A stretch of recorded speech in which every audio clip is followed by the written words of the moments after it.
پیغمبر علیه الصلاۃ والسلام باره کې راځي، بخاری شریف مسلم شریف په دواړو کې دا روایت موجود ده.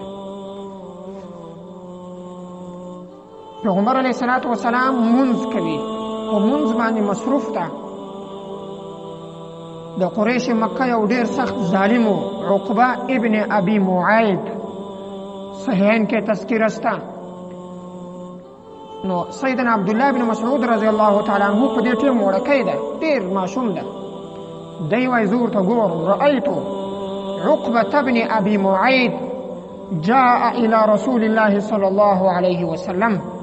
وی ما ورته کتل چې عقبه بن ابي معيط راغی رسول الله صلی الله علیه وسلم ته. فجاءه رداءه، خپل څادر راواخسته. فاخذ رداءه، څادر راواخسته او د رسول الله صلی الله علیه وسلم غاړې مبارکې ته وراچاو. فخنقه خنقا شدیدا، بیا دا څادر سره کشک زوري کړ.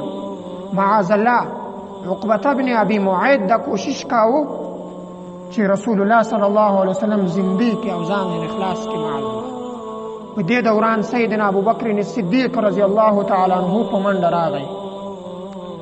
سیدنا ابوبکر صدیق رضی الله تعالی عنہ چې کله راغی، دا عقبه بن ابي معيط ویل دا منکبه دا دواړو وګونه ونه راکشي کړ.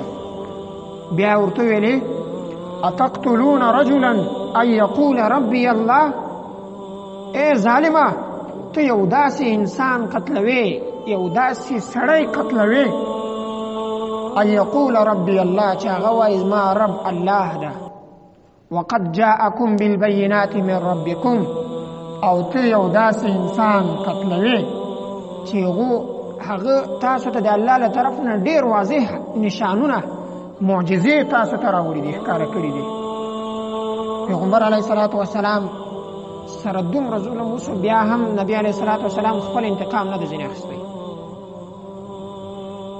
عایشه صدیقه رضی الله تعالی عنها روایت هم ده چې رسول الله صلی الله علیه وسلم هیڅ کله ما نه دی لیدلی چې د د ځان انتقام له چا نه اخیستی وي. ولې رسول الله صلی الله علیه وسلم کې یو عظیم صفت موجود و، هغه د عفو صفت و، د معافي صفت و. الله تعالی خپل عفو کریم ذاته، اللهم انك عفو کریم تحب العفو فاعف عنا. خپل هم عفو د معاف کوونکی ده، او الله تعالی په بندگانو کې داسې بندگان خوښوي چې هغه هم معاف کوونکي وي، ځکه د الله تعالی صفت ده.